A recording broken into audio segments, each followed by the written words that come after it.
북한 이탈 주민의 한국 교회 경험, 그리고 새로운 장소, 오래된 이슈들 이렇게 되어 있습니다.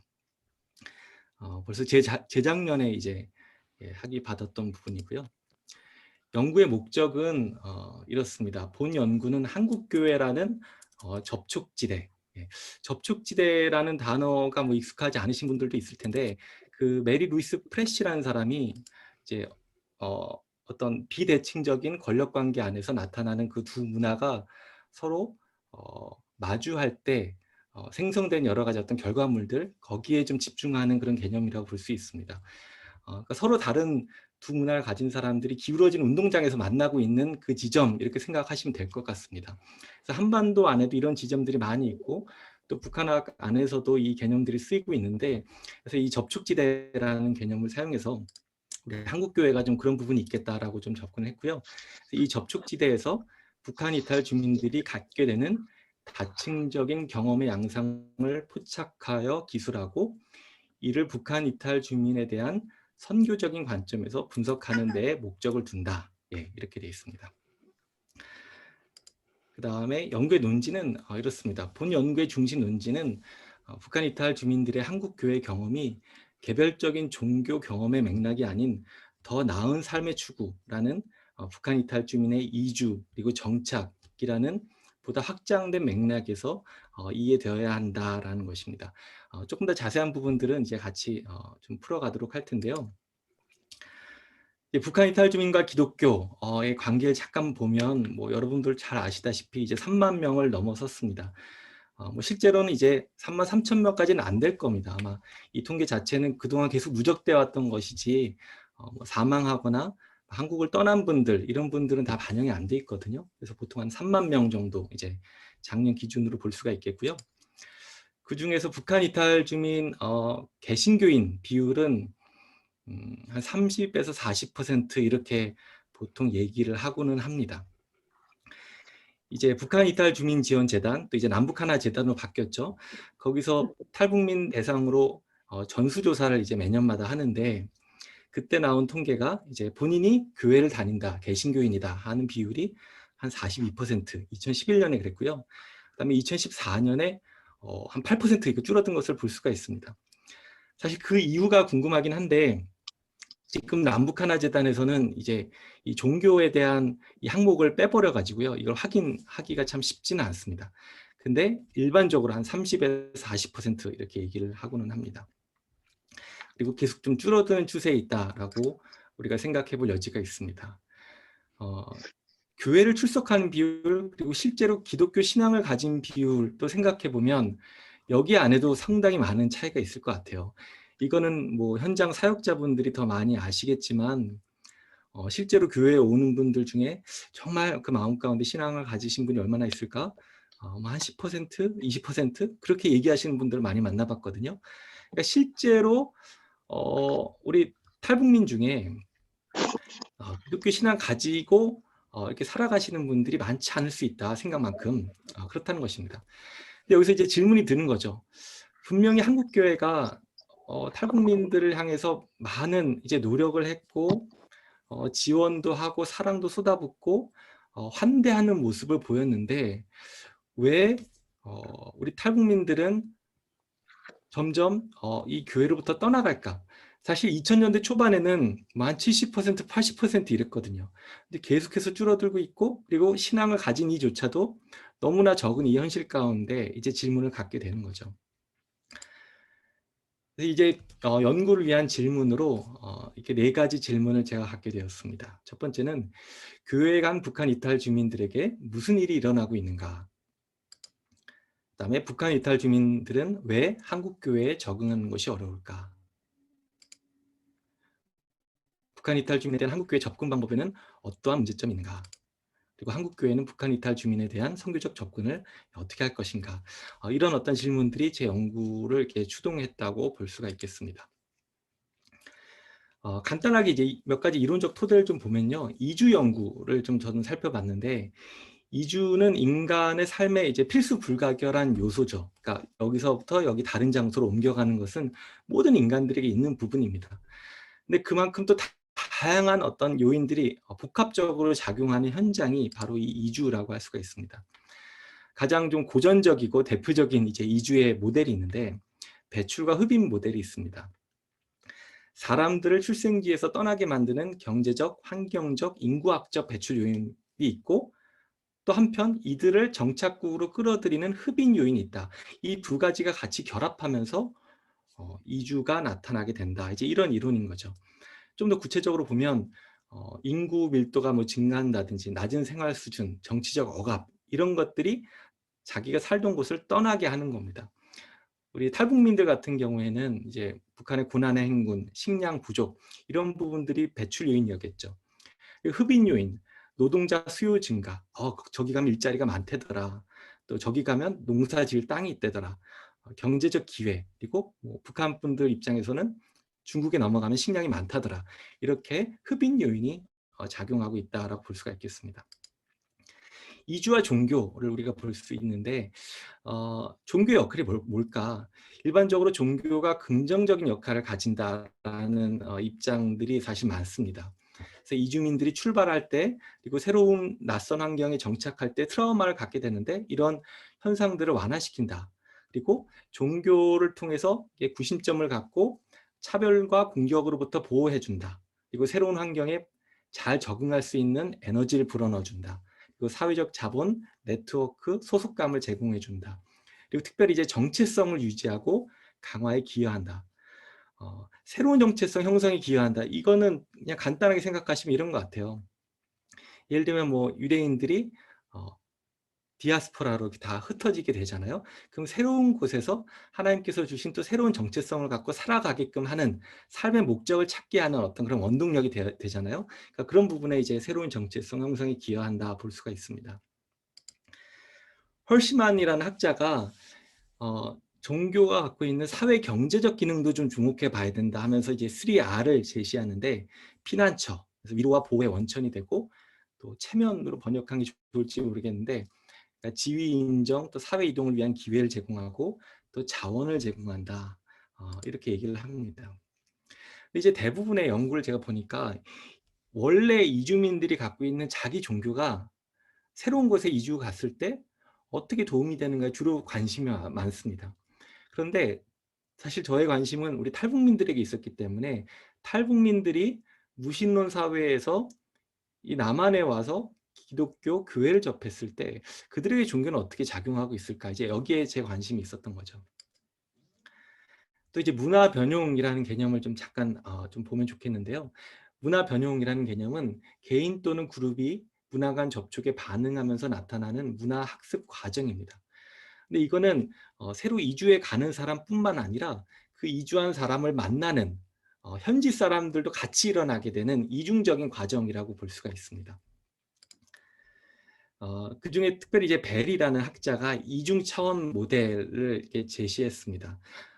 이거 상당히 뭐 고전적이고 또 유명하게 알려져 있는 부분인데, 그러니까 이주민들이 문화 변용 전략을 갖게 된다는 겁니다.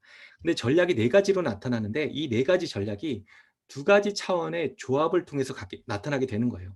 하나는 자신의 문화적 유산과 정체성을 유지하고자 하는 상대적인 선호도, 또 다른 하나는 도착지에 해당하는 더 큰 사회 문화에 참여하는 상대적 선호도, 이렇게 나눠진다는 겁니다. 제가 먼저 한번 보여드릴게요. 네. 자기 문화를 유지하는 정도가 낮고 새로운 문화를 수용하는 정도가 높으면 이제 동화 전략이라고 얘기를 합니다.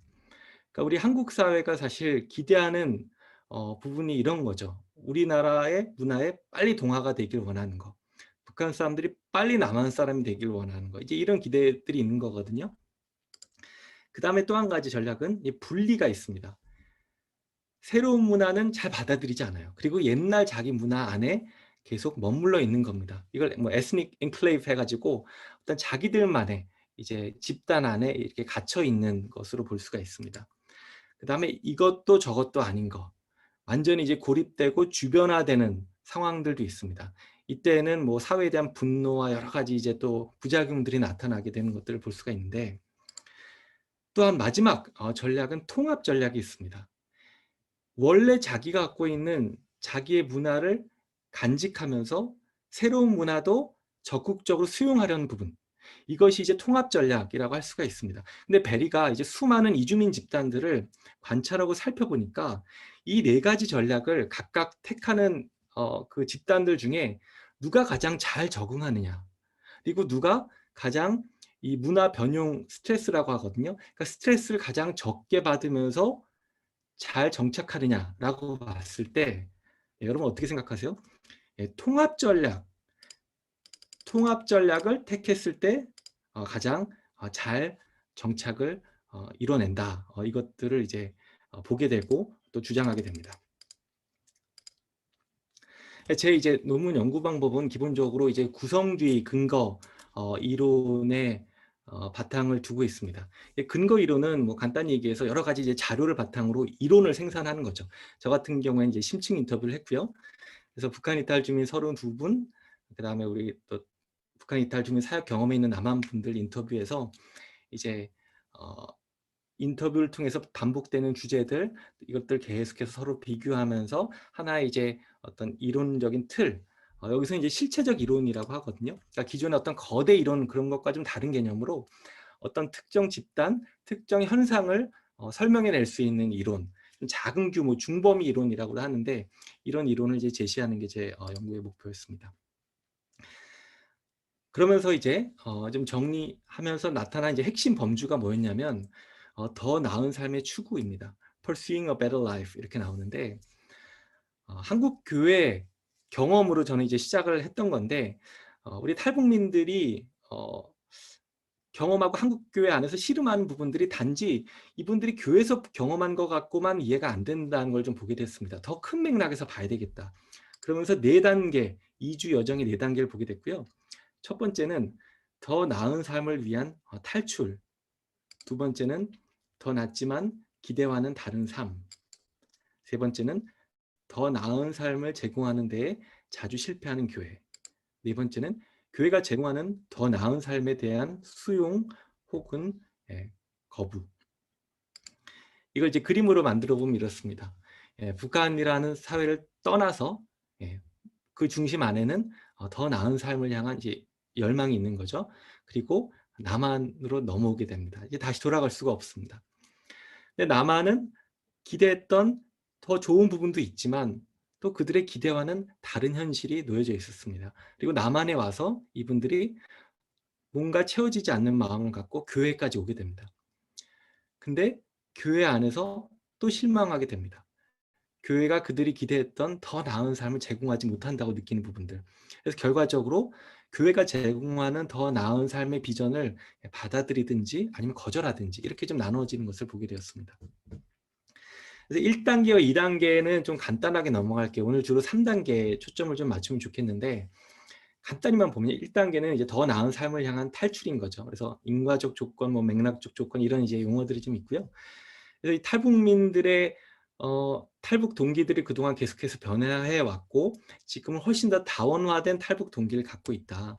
예전엔 단지 생존만을 위해서 떠나왔다면 이제는 자아 성취라든지 자녀의 미래라든지 이런 좀 동기를 갖고 왔다라는 것을 볼 수가 있고요. 그리고 종착지가 뭐 미국이 될 수도 있고 또 다른 제3국이 될 수도 있지만 한국을 선택했을 때는 어쨌든 민족주의적 입장에서 한국이 그래도 우리를 잘 대해주지 않을까 이런 기대를 갖고 오게 되는 거죠. 그리고 지원을 받는 것이고 그리고 국가 입장에서도 장기적인 통일 프로젝트를 위한 하나의 투자로서 우리 탈북민들을 적극적으로 수용하기 시작합니다. 근데 한국에 와보니까 더 나은 부분들이 분명히 있어요. 이걸 부정하는 건 아닙니다. 그런데 기대와는 다르다는 거죠. 그러니까 긍정적인 요소들은 뭐 많이 들어보셔서 아실 것 같고 또 불만족 요소도 여기서는 그냥 간단히 그냥 넘어가려고 합니다. 그냥 문화적인 충격, 편견, 차별적 시선, 그리고 빨리 우리처럼 되라라는 이 동아주의, 그리고 이전에는 상상하지 못했던 가혹한 경쟁, 이 자본주의 사회 가운데 경제적인 어려움을 겪고 좌절을 경험하게 됩니다. 그리고 이제 3단계입니다. 더 나은 삶을 제공하는 데 자주 실패하는 교회입니다. 이 북한 이탈 주민의 이제 한국 교회 경험이 이제 세 번째 단계인데 제가 이걸 조금 더 세부적으로 분류를 해봤습니다. 첫 번째는 이분들이 북한 사회와 유사해서 한국 교회에 대해서 거부감을 느끼는 요소들을 발견하게 되었습니다. 그리고 두 번째는 북한 사회와 상의해서 느끼는 불편함들이 있다는 것을 보게 되었습니다. 그리고 세 번째는 교회가 남한 사회와 다르지 않아서 느끼는 실망감을 볼 수가 있었습니다. 하나하나 조금 더 자세히 보도록 하겠습니다. 탈북민들이 교회에 대한 관심들이 상당히 높습니다. 북한에서는 뭐 반종교 교육도 받고 교회 나쁘다고 얘기를 하지만 그럼에도 불구하고 왜 그렇게 교회를 반대했을까라는 이제 기대감을 갖고 있는 거죠. 그리고 왜 우리 교회는 우리한테 잘해줄까? 경계심을 갖고 또 호기심을 갖고 오게 됩니다. 우리 김병로 교수님, 서울대 계신 김병로 교수님께서 이제 북한 사회 종교성 아니면 북한의 모임과 기독교의 모임 이런 유사성들은 이미 이제 잘 분석해 놓으신 연구들이 많이 있습니다. 한번 또 참조해 보시면 좋겠고요. 이제 북한 사회와 유사해서 드는 거부감 중에 첫 번째 특징은 이런 겁니다. 교회 와봤더니 또 하나의 조직 생활 같더라. 이게 이제 우리 북한 분들의 탈북민들의 공통적인 고백입니다. 그러니까 북한 체제는 모든 주민을 몇 겹의 조직 구조 안에 소속을 시키거든요. 그래서 감시하고 통제력을 확보합니다. 그러니까 탈북민들에게는 조직 생활은 가장 지긋지긋한 경험으로 인식이 되는 거죠. 그래서 이분들은 이런 것들을 벗어버리고 자유를 찾으러 한국까지 왔는데 교회 왔더니 웬걸? 예, 또 북한에서 하는 것처럼 주일 예배하고 뭐 주일 오후 예배 있고 새벽 예배 있고 수요 예배 있고 뭐 금요 철야도 오라 그러고 막 이런 모임들이 강요되는 부분들 또 하나의 조직 생활 같다는 거죠. 네, 이런 부분들에 대한 거부감이 있다는 것이고요.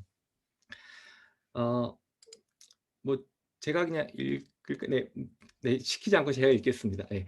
우리는 북한에서 한 주일에 한 번씩 강연회, 학습, 생활총화 이거 다 누구를 위해서 그러는 거예요? 김일성이와 김정일을 위해서. 강압적으로 내리먹이니까 회의라고 하면 끔찍하다고. 이제는 다 진절머리가 났으니까 그런 모임 자체를 열심히 못해요. 그런 데서 뻔한 소리를 계속 듣는 게 진절머리 나고 아무래도 모이고 이러는 것 자체를 싫어요. 이렇게 얘기를 한다는 겁니다. 그다음 또 하나는 이제 지나친 요구와 간섭.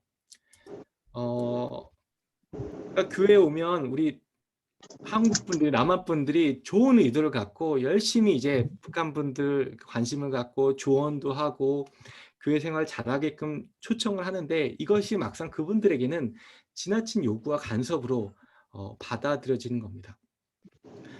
한번 읽어볼게요. 거기서 주입식으로 살다 왔는데 교회 안 나오면 나와야 한다고 하고 꼭 주일 예배는 참가해야 한다고 하는 게 불편했는데 나중에는 조금 괜찮았던 것 같습니다. 교회 왜 안 왔냐라고 연락하는 게 더 부담스러웠던 것 같습니다. 교회를 가고 싶을 때 가는 거라고 생각했는데 딱 지켜야 한다고 하니까 거부감이 느껴지더라고요. 그러니까 당장 지난주에 왜 교회 빠졌어? 왜 안 왔어? 라고 하는 것조차도 부담으로 또 간섭으로 느낀다는 겁니다. 그러니까 여기서 이제 고민이 드는 거죠. 이런 요청을 하면 안 되는 건가? 또 그 부분은 이제 조금 더 우리가 한번 고민을 해보면 좋겠습니다. 중요한 건 우리가 얼마나 이분들이 갖고 있는 삶의 어려움과 처지를 공감하면서 이제 이런 멘트들을 던지는가 있거든요. 또 자기 노출의 부담이라는 이제 또 부분 주제가 있습니다. 교회에 오니까 부담스러운 거예요. 자기 얘기를 털어놔야 되는 겁니다. 우리 교회 오면 꼭 소그룹에서 쉐어링 하잖아요. 지난주 어떻게 지냈고 뭐 이런 거 좀 회개해야 될 것 같다. 근데 이런 것들이 너무나 부담스러운 겁니다. 그러니까 마치 북한에서 경험했던 생활총화, 자아 비판, 또 호상 비판하는 이런 시간과 비슷한 겁니다. 그리고 내가 북한에서 왔다라고 얘기하면 갑자기 불쌍하게 생각하고 그다음에 가슴 아픈 이제 과거 이야기가 나올 수밖에 없는 이런 상황 가운데 수치스럽고 우울감을 경험하게 되는 거죠. 중국에서 살다 왔는데 중국에서 살다 보면 인신매매도 당하고 가족도 꾸려서 아기도 있고 그러다가 한국에 왔을 때 중국의 과거를 숨기고 싶어하는 친구들도 있어요. 여자 입장에서는 중국에서 살았으면 어떻게 살았는지 물어보면 자기 얘기를 해야 되잖아요. 그런 것은 조심스러운 것 같아요. 예. 그 다음에 그냥 호기심 어린 질문들. 당신 북한에 있을 때 굶어봤어? 굶어서 죽은 사람 본 적 있어? 그러니까 이런 질문을 던지는 거예요. 우리 한국 분들이. 그러니까 배려가 없는 겁니다. 가족 가운데 진짜 그렇게 죽은 사람이 있으면 그것이 얼마나 이제 큰 아픔이 될지 조금 더 생각을 해야 되는데 그러지 못할 때 이제 마음을 닫게 되는 겁니다. 그래서 교회가 이분들에게 안전하지 않은 공간, 거짓말을 해야 되는, 마치 북한에 있을 때도 자기 속마음을 들키면 안 되니까 거짓말을 했어야 되는데 한국에 교회까지 왔는데 또 거짓말을 해야 되는 겁니다. 남들이 원하는, 남들이 기대하는 대답을 해줘야 되는 부담감 가운데 살아가게 되면 불편해지고 거부감이 든다는 겁니다. 이제 두 번째 큰 주제입니다. 북한 사회와 아까는 비슷해서 느끼는 거부감이었다면 이거는 북한 사회와 다르기 때문에 느끼는 불편함입니다. 교회 오니까 이해할 수가 없는 겁니다. 그리고 많은 질문들이 있어요. 교회 그리고 가르침에 대해서. 근데 설득력 있는 대답을 듣지 못한다고 생각을 해요. 몇 가지 한번 볼게요. 하나님을 믿으라고 말하는 게 믿고 싶은데 튕겨나가는 느낌이었어요. 하나님을 믿어야 하고 천국과 지옥을 말하는데 보이지 않는데 어떻게 믿어요? 북한에서 고생할 때 하나님 어디 계셨냐고요? 보이지 않는 실체를 믿는 게 어렵잖아요. 물론 말로는 다 쉬워요. 하나님의 성경책은 이렇게 말하고 하는데 그렇게 하나님이 다 해줄 것 같으면 죽을 사람이 없고 그러면 나라가 왜 분단되어 있고 남과 북이 서로 왜 한 동족으로 서로 총을 아직까지 겨누고 있고 그렇지 않아요? 또 다른 사람은 솔직히 지금도 하나님에 대해서 잘 안겨오지 않아요. 잘 모르면 계속 의문점만 생기고 교회분들이 하도 괜찮고 그냥 그저 의리적으로 이따금씩 가는 거예요. 이렇게 얘기를 하는 겁니다. 기본적으로 그 무신론적 사회 그리고 유물론의 바탕을 둔 그 이제 주체 사상 가운데 평생 동안 살아오신 분들은 눈에 보이지 않는 신에 대한 의구심이 있는 거예요. 우리가 때로 김일성과 하나님 같은 게 비슷한 위치니까 이렇게 잘 이해할 수 있지 않을까 하는데 그렇지 않은 게 그들에게 김일성은 눈에 보이는 가시적인 영웅이었거든요. 일제로부터 독립을 시키고 실질적인 변화를 끌어왔던 영웅인데 기독교의 신은 보이지가 않아서 어려운 거예요. 이런 부분들이 있다는 거죠.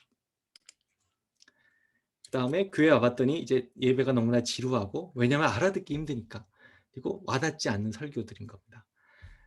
예, 설교가 듣기가 많이 힘들었어요. 성경적 얘기를 하는데 이해가 안 돼요. 그리고 이거 이제 남한분이 하신 얘기예요. 설교를 잘 못 받아들이시는 느낌이에요. 우선 설교에 대해서도 개념도 잘 없으세요. 어떤 분은 설교를 연설이라고 표현하세요. 예배 후에 연설 잘 들었습니다 하고 손 붙잡고 가셨어요. 신앙을 가지시기 시작한 분들은 그래도 점점 잘 들으시는데 처음에는 하나도 안 들렸다고 하고요. 빠르면 1년이 지나야 조금 얘기가 들린다고 그래요. 1년 동안 아무 얘기도 못 알아듣겠다고 하거든요. 3년, 5년까지 가는 얘기도 제가 들었습니다. 한 5년 되니까 이제 뭔 얘기하는지 알겠다고 목사님이 이렇게 얘기하시는 분들이 많이 있는 거예요. 근데 거기다 대고 우리는 계속해서 이제 종교적인 용어로 이분들을 설득해내려고 할 때가 많이 있는 거죠. 그다음에 이제 일방적인 전달. 종교에 대해서 일단 궁금하지 않고 종교에 대해서 소개해주지 않은 상태에서 그냥 믿으라고 하기 때문에 설교를 되게 싫어해요. 그 아래 보면 가령 목사님 탈북자 40명이 들어왔어요. 그런데 들어오자마자 이 사람들은 초보 신자 아니에요?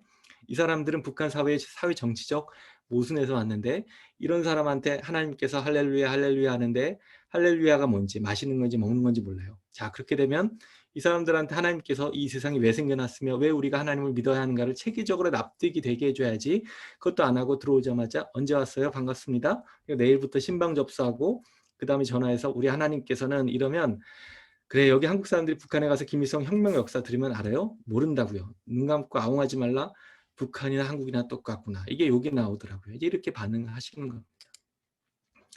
이제 세 번째 큰 카테고리입니다. 남한 사회와 다르지 않아서 느끼는 실망감. 이분들이 교회에 올 때 매우 높은 기대감을 갖고 오세요. 근데 기대가 높았던 만큼 실망도 크세요. 어떻게 보면 이제 북한 안에서 완전 무결한 수령, 북한 체제를 의지하면서 살아오다가 그런 선전에 속아서 살아왔던 분들이 또 다른 완전 무결한 모델을 찾으러 교회에 오는 건데 교회에 와보니까 그렇지 않거든요. 그러니까 교회 내의 도덕적, 윤리적 문제들, 목회자에 대한 실망감들이 복합적으로 이제 큰 좌절로 이끌게 됩니다. 그 다음에 교인들의 개인주의적이고 이중적인 모습. 회사 생활에 보면 교회 다니는 사람들이 교활한 사람들이 엄청 많아요. 이중성격. 좋은 사람들도 개중에는 조금 있겠지만 대부분은 보면 평소에 하나님 안 믿는 사람보다 하나님 많이 빠져있는 사람들이 교활하고 이중인격이 많아요. 주님 안에서 맨날 사랑합니다 하는데 그러면 주님 밖에서는 어떨 거냐. 이 제가 또 친한 분인데 맨날 이 얘기하시거든요. 만날 때마다. 예. "밥 한 번 사줘 봤냐?" 주님 안에서 사랑합니다 얘기하는데 밖에서 밥 한 번 사주는 거 못 봤다. 이 얘기를 하세요. 그다음에 이제 문화 상대주의적인 태도의 결핍. 사실 우리 북한 분들은 어떻게 보면 이제 타문화권 선교로 접근해야 되는 부분들이 있고 그분들이 갖고 있는 고유한 문화와 특징을 존중해야 되는데 이게 이제 문화 상대주의적인 태도거든요. 근데 그런 태도 없이 한국 분들이 우월감을 갖고 이분들을 훈계하고 가르치려고 할 때 이분들이 이제 교회에서 튕겨져 나오게 되는 겁니다. 이것도 이제 제가 아주 가까운 우리 탈북민이 이제 경험했던 얘기인데 제가 한번 읽어보겠습니다. 교회에 가면 그냥 혼자 앉아 제 마음속으로 기도하는데 어 이제 팔 잡아다가 끌어서 교회 교단 앞에 무릎 꿇고 앉히는 거예요. 그래서 "누구누구야, 네가 북한에서 이렇게 우상을 믿으며 김일성을 존중하면서 이렇게 살아온 거를 하나님 앞에 회개하고 '하나님, 내가 잘못 살았습니다. 용서해 주십시오. 이제부터 하나님 믿고 살겠습니다.' 이렇게 기도하라는 거예요. 근데 거기서 저는 굉장히 반감이 생겼거든요. 사람이 어떻게 살아왔는지 어떤 생각을 가지고 있는지 알려고도 안 하고 '이 사람은 이렇게 살았겠구나.' 하는 거로 단정 지어 버리는 거잖아요. 사실 저는 김일성을 믿고 살지도 않았고 너무 증오하고 그것에 대한 너무 많은 환멸을 느끼며 살아서 그게 너무 싫어서 오게 되었는데 이제 그런 것을 자기 생각으로 판단하고 저를 이제 막 그 앞에 무릎 꿇게 하는 게 너무 싫었거든요. 이런 경험을 얘기하는 것을 봤습니다. 그러니까 교회에서 우리는 선과 악으로 문제를 접근할 때가 많은 거예요, 문화적인 요소들을. 문화는 사실 복잡하거든요. 막 서로 섞여 있고 한데 이것들을 너무 쉽게 재단해 버리니까 이때 또 상처를 받게 되는 겁니다. 남한 교인들이 북한 분들에게 "빨리 정착해라." 이렇게 얘기하는 것들이 "너네가 정착해야 된다. 우리는 바뀔 거 아니다. 네가 바뀌어야 된다." 그러니까 일방적인 그런 태도로 느끼고 있다는 겁니다. 그다음에 이제 비대칭적인 관계들이 교회 안에서 나타나게 됩니다. 우리 많이 알다시피 교회 가면 이제 출석하는 것을 대가로 많은 교회들이 이렇게 돈을 주시거든요, 현금을. 뭐 교통비라는 명목으로 주시기도 하지만 이제 교회 출석에 대한 막교환으로서 재정 지원이 일어나게 되는 모습들을 보게 돼요. 그리고 남한 사람들이 결국은 돈을 주는 입장이 있다 보니까 시혜적인 관계가 설정이 되는 거죠. 그러니까 권력 관계가 벌써 생기게 되는 겁니다. 수평적인 관계가 어렵게 되는 거죠. 그러면 이제 결국은 어떻게 이게 흘러가느냐. 북한 분들은 '왜 돈을 주면서까지 우리를 이렇게 해 주지?' 라고 생각하면서 결국은 '교회 사람들이 자기네들의 목적을 갖고 우리가 필요하구나.'라고 생각을 하게 됩니다. 본인들이 북한 선교하려고 하니까 본인들의 선교적 아젠다를 위해서 우리를 이용하려고 이렇게 돈을 주고 하는 거구나. 그럼 우리도 저들을 이용해도 되겠구나. 서로 이제 수단화하는 방식으로 관계가 맺어지게 되는 거죠. 도구적 관계가 되는 겁니다. 그래서 이제 이 모든 것들을 봤는데 그러니까 어떤 뭐 '하나의 답이 있다. 이렇게 하면 안 된다.' 이걸 말씀드리긴 참 쉽지 않아요, 제가 보니까. 근데 '관계가 중요하다.'라고 봐요, 우선. 이게 중요한데 이 예를 좀 보겠습니다. 북한에서 조직 생활에서 빠지면 연락이 와요? 지겨워요. 연락이 오고 안 오면 집까지 찾아와요. 되게 뭐라고 하고 그리고 비판하고 모든 사람 앞에서 그 사람을 욕하고 찌르는 거예요. 그럼 교회에 빠졌어요? 연락하지 않는 게 나을까요? 그건 또 말이 안 돼요. 그러면 관심이 없다고 생각할 것 같아요. 신앙이 없는 사람이라면 차라리 그게 편할지 모르겠지만 진짜 상황이 무슨 일이 생겼을 때는 어떻게 해요? 저는 오히려 연락 주는 거 좋아해요. 이렇게 얘기하시는 거거든요. 근데 우리 한 이제 남한 사역자가 이런 말씀을 해 주셨습니다. 네. 굉장히 공동체에 계시고 싶어 하면서 또 공동체에 계시고 싶어 하지 않는 그분들 내에 갈등이 있는 것 같아요. 어디 소속이 되고 싶은데 막상 소속되면 제재가 들어온다고 느끼는 분들이 꽤 계셨어요. '내가 안 가면 안 갈 일이 있나 보다.' 하고 하는 것이 아니라 구속받는다는 느낌인 거죠. 그런데 계속 안 와서 '아 그냥 안 오시는가 보다.' 하면 또 관심이 없다고 서운해하시고. 그러니까 여기서의 모든 키워드는 관계성이죠. 내가 이 사람과 어떤 관계를 맺고 있는가? 어떤 관계를 만들어 가고 있는가? 이 관계의 이제 질에 대한 문제입니다. 시간이 없어서 제가 좀 너무 빨리 하겠습니다. 4단계. 이제 교회가 제공한 이런 삶에 대해서 이걸 받아들이든지 이제 거절하든지 이제 좀 몇 가지 양태들이 나타나게 되고요. 그래서 이제 저는 이런 것들을 통해서 결국 북한 이탈 주민의 교회 경험은 낯설고 새로운 환경 가운데 문화적인 충돌, 생존을 위한 협상, 인생의 의미를 찾고자 하는 여정을 포함한 복합적인 현상이다. 그래서 본 연구는 이탈 주민의 교회 경험이 독립된 경험으로만 이해돼서는 안 되고 오히려 북한을 떠나 한국에 정착하는 더 나은 삶의 추구를 중심으로 이루어지는 일련의 이주 과정을 포괄하는 보다 확장된 맥락에서 이해되어야 함을 주장한다. 이렇게 얘기를 했고요. 그 다음에 이제 제가 좀 선교적인 제언을 좀 하려고 합니다. 특별히 오늘 또 많은 이제 교회 분들이 오셨는데 몇 가지 좀 볼 텐데요. 복음적 열정만으로는 이제 충분하지 않을 수 있다. 우리가 그러니까 복음적 열정이 중요하죠. 이게 없으면 안 되는데 이것만 갖고는 안 된다는 겁니다. 이분들의 삶을 삶의 중심에 있는 중심적인 그 삶의 테마들, 문화적인 특성들, 사회 경제적인 조건들 우리가 좀 세밀하게 이해하고 섬세하게 접근할 필요가 있겠다. 그 다음에 북한 이탈 주민을 둘러싼 사회 경제적인 문제, 이것도 이제 제 논문의 한 챕터이긴 했었는데 이런 공감이 좀 필요하다.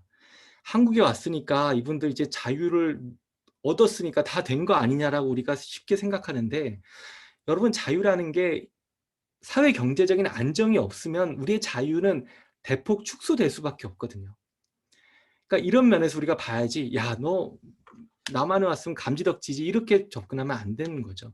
그러니까 이분들이 사회 경제적인 기반을 잡을 수 있도록 사실 교회가 또 관심을 갖는 것들은 중요하다고 생각이 됩니다.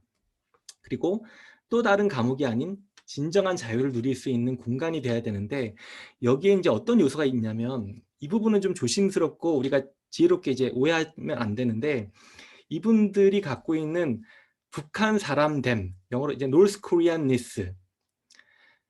그러니까 우리는 이제 북한분을 바라볼 때 북한의 모든 것들을 악하고 잘못된 거로 한꺼번에 치부하면 안 되는 거예요. 그러니까 북한 분들의 기억 안에는 북한에서 누렸던 좋은 부분들이 있거든요. 좋은 추억들이 있어요. 가족 간에 또 뭐 명절 가운데 이웃들과 누렸던 그런 기억들이 있는데 그걸 다 싸잡아 가지고 악하고 폐기 처분할 것으로 해버리는 순간 이분들은 자신들의 절반 이상을 다 잃어버리게 되는 겁니다. 그러면 자신의 온전한 모습으로 교회 공동체에 참여할 수가 없게 되는 겁니다. 그래서 이분들이 갖고 있는 북한 사람됨이 안전하게 나눠질 수 있는 공간을 어떻게 교회가 만들어 줄 것인가. 북한 얘기하는 걸 너무 이렇게 어려워하지 않을 수 있도록 안전하고 넓은 분위기를 만들어주는 게 필요하겠다. 너무 이념적으로 이렇게 좁게 만들어가지 않았으면 좋겠다라는 좀 개인적인 바람이 있고요. 그리고 이제 자신의 정체성을 찾아가고 재구성할 수 있는 안전하고 두려움 없는 공동체. 그러니까 탈북민이 남한 사람이냐? 정체성이 아니거든요. 그러면 북한 사람이냐? 그것도 아니거든요. 이분들의 정체성을 그러면 어떻게 규정해야 되느냐? 하나로 규정할 수 없는 게 이분들의 정체성이라는 걸 인정해 줘야 되는 것 같아요. 남한과 북한의 경계선에서 이분들이 복합적 정체성, 때로는 선택적으로 유연하게 자신의 정체성을 이렇게 골라갈 수 있다는 그것까지도 우리가 인정을 해줘야 되는 것 같아요. 그 시행착오가 이분들 안에 필요한 거거든요. 때로는 남한 사람처럼 행동했다가 때로는 북한 사람처럼 행동하는 그 모습조차도 교회가 어떻게 따뜻하게 품어 안을 수 있을 것인가. 이게 중요하겠고요. 그래서 두려움을 재생산하는 냉전 중심적인 시각, 또 일방적인 변화를 요구하는 동화주의적 시각을 극복해야 되겠다. 그리고 아까 얘기했던 것처럼 선교적 아젠다에 이용하려고 한다면 교회가 좀 비판적 성찰이 있어야 된다이고 마지막 주제가 이제 환대인데요. 그 전에 이제 그 선교적 아젠다 얘기 잠깐만 이걸 더 하면요. 한국 교회가 우리 탈북민들을 대할 때 이렇게 생각을 하는 거예요. 아, 이분들을 빨리 정착시켜 가지고 이분들이 하나님 믿게 해서 언젠가 북한 땅이 열리면 북한 선교 할 일꾼으로 세워서 파송해서 북한의 교회를 세우도록 해야 되겠다. 이게 잘못된 건 아니에요. 근데 한 가지 우리가 조심해야 되는 거는 이제 다분히 이게 목표지향적이거든요. 근데 이것들을 우리가 한번 좀 돌아볼 필요가 있지 않을까라는 좀 제안을 드리고 싶습니다. 그러니까 우리가 이분들을 바라볼 때 미리 온 통일이야, 북한 선교 일꾼이야, 북한 선교 선발대라고 우리가 이분들에게 이름을 주는 거예요. 근데 그렇게 되면 안 되고요. 제가 생각하는 건 먼저 이분들이 하나님의 자녀로서 하나님께서 주시는 그 은혜, 그 기쁨을 풍성하게 누리었을 때 그 과정 가운데 본인이 말씀 속에서 자신의 정체성을 하나님께서 북한 선교를 위해서 나를 부르셨구나. 언젠가 북한이 열리면 내가 들어가야지. 스스로 확인해야 되는 부분인데 한국 교회는 그걸 기다리지 못하고 우리가 그걸 주입하려고 하는 거예요. 거기서 이제 이분들이 그러면 저 교회는 도구적으로 우리를 이용하려고 하는구나라고 받아들이게 된다는 겁니다.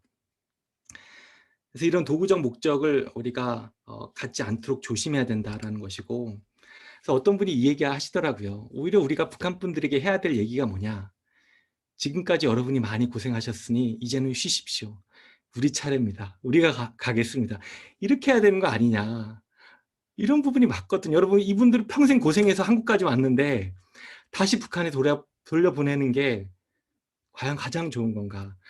이건 이제 너무 고지고대로 들으시면 안 되고, 이제 제가 강조하고자 하는 포인트를 잘 들으시면 좋겠습니다. 그래서 이런 어떤 관계 가운데 우리가 북한분을 바라보면 좋겠고요. 이제 마지막 주제인데, 북한 이탈 주민을 향한 환대 선교, 선교적인 관점에서 환대의 참 의미가 뭘까 좀 생각을 해보면 좋겠습니다. 제가 아까 우리 한국교회가 환대를 나름 열심히 한다고 말씀을 드렸습니다. 근데 문제는 북한 분들이 이 환대로 받아들이지 못하는 거예요. 요즘 이 환대라는 주제가 되게 많이 이제 뭐 철학계 안에서도 좀 다뤄지고, 뭐 레비나스나 데리다 이런 철학자들도 이 환대의 문제를 갖고 깊이 고민을 하는데, 성경적으로 봤을 때에는 이제 창세기 18장에 아브라함이 환대하는 모습이 나오죠. 세 천사 모습 이렇게 왔을 때. 근데 환대라고 생각할 때 보통은 주인이 이제 손님을 맞아서 정성껏 대접하는 것, 이것을 우리가 이제 환대라고 생각을 합니다. 그러니까 주인과 손님, 주객이 있는 거죠. 우리가 탈북민을 환대할 때 어떻게 하냐면 우리가 주인이고 저 탈북민들이 손님이니까 우리가 저들을 잘 대접해야 되겠다, 이렇게 생각을 합니다. 어떤 부분은 맞는데 어떤 부분에 대해서는 우리가 조금 고민해 볼 여지가 있습니다. 성경을 보면 이 환대라는 주제를 다양하게 풀어갑니다. 성경에 보면요, 예수님이 어떤 분이시죠? 하나님의 그 구원 사건을 이렇게 체현하신 분이죠. 체화하신 분이죠. 근데 이 예수님이 인간의 환대를 받습니다. 성육신 하셔서 마리아에게 나셔서 마지막에 아리마대 요셉의 무덤에 묻히기까지 우리 예수님은 인간들의 환대에 의지하셨던 존재입니다. 그러니까 성경 안에서는 이 환대를 되게 뒤바꾸세요. 그리고 우리가 잘 아는 뭐 삭개오 사건 같은 데를 보면 예수님께서 오히려 삭개오의 환대에 의지하죠. 누가복음 24장의 엠마오 사건에 보면 제자들이 예수님을 초청해서 환대하고 같이 식사를 대접합니다. 근데 그 환대 사건을 통해서 어떤 게 일어나냐면 이 환대가 또 역전이 일어나요. 오히려 이들이 하나님의 큰 환대 가운데 들어가게 되는 것을 보게 됩니다. 그러니까 성경이 얘기한 건 뭐냐면 우리가 환대를 할 때 오히려 더 큰 하나님의 또 환대를 경험하게 되는 그 모습을 보게 돼요. 그리고 성경에서는 가장 궁극적인 환대의 주체가 누구냐? 하나님이시라는 거예요. 이걸 이제 우리가 탈북민 선교로 적용해 봤을 때 이렇게 보면 좋겠어요. 우리가 탈북민을 환대한다고 생각하면 안 되고요. 우리는 먼저 하나님의 환대를 받은 존재예요, 우리가. 그리고 하나님의 환대를 조금 먼저 경험한 사람으로서 우리가 탈북민을 초청해서 함께 하나님의 환대 속으로 걸어 들어가는 겁니다.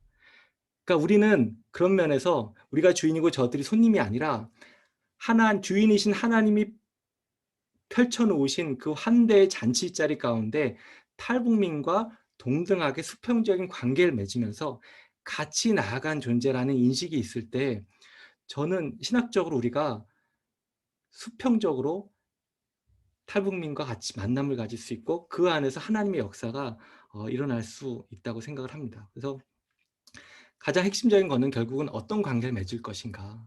이 하나님의 환대의 사건 가운데 우리가 탈북민과 함께하면 좋겠다. 그래서 동행하면 좋겠다라는 것이고요. 그래서 홍정호라는 분이 이 얘기를 하시더라고요. 예, 선교에 앞서 선교부터 이렇게 얘기를 합니다.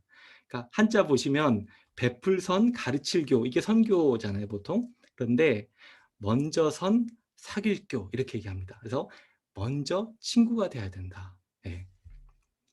저는 우리가 이제 교회에서 만나는 많은 탈북민들과 함께 먼저 진짜 친구가 되고 우정을 쌓아가는 것을 통해서 이 북한 탈북민 선교를 해 나가야 되지 않을까 그렇게 제안을 드리고 싶습니다. 네, 여기까지입니다.